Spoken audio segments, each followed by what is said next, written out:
yung bunot. Pag? Ah, okay. Kailangan po nakaganyan siya. Medyo iya. Okay, sige.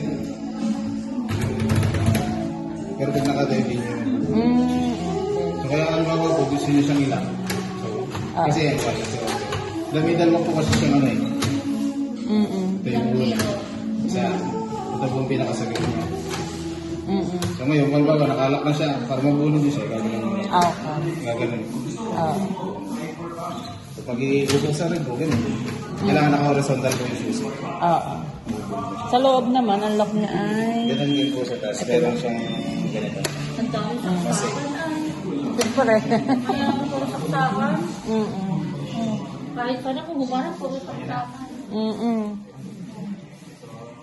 Kaya lang pag ano.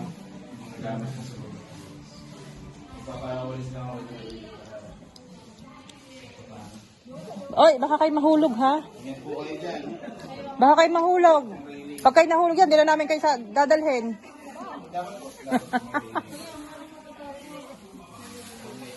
Yun ang ano, yun ang sunod na project. Malagyan ng railings, yung ano. ito po ay, di ba po may nagkamit po ng roller? Hindi po ganun nakasupog ang mga ang gana ko tinatanggal. Pinahinangan mo. Yan. Mm. May epoxy primer ka pa, no? Pero para naman Gawa ng hindi sa naingitin. hangin. Protection sa pag halimbawa may Hindi sa malakas lamin. ang hangin. Kaya roll up ang kinabit niya. Salamin po. Salamin yan. May salamin. Pansamantala muna rin. Yung pinto po nito Nilagyan sliding. lang. Double door po na sliding. Kasi ito ba sinatita rin? Ano daw? Sabi mo yung pangit. Sabi Dito mo parang natutulog wala ng ko mata. yan ha. Ano naman mo Hindi, yan? okay lang. Ano po? Ano na yung mga pinsang ko? Niluluko ko lang. Ay, sino yung bintana? Papasokan na naman tayo magugulog. Ari. Ang pangit. Ari ay salamin din. Salamin din. Oo Ari. nga.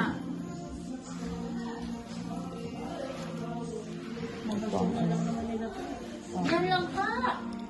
Gusto mo? Gusto mo? Mag-ano ka dyan ay? Mag-video ka. Gusto, abeng! Tayo mo na kumain kaya? Pwede naman. Ano? Pupunti mo sa iiwisan dito eh. Pwede naman. May Pilipan na parang may aakit dito.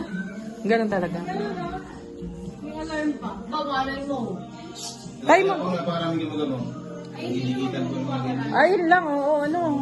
Hindi mo mo marahin. Ikaw tawag Ay, kung yung mga nakadikit pa nga po dun sa may bumbilyo. Oo nga. Ay, may dala akong walis. Tamang-tama. Sa gabi po ay talaga nagdidikitan sila guys. Paggabi po, ang dami dito ng insekto. Paggabi. Kasi may langka kasi kayo. Ah, gayon? Kaya ganyan. Ang gusto-gusto nila yung amoy ng pintura eh. Ano din may langka, bulok na. Siyempre bangon-bango na mga ano dyan. Oo nga. Ngayon at saka gamo-gamo po na sa mga galangan.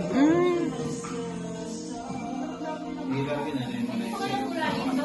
Oo, oo nga pa. Ay, Ate Gemma, tayo muna yung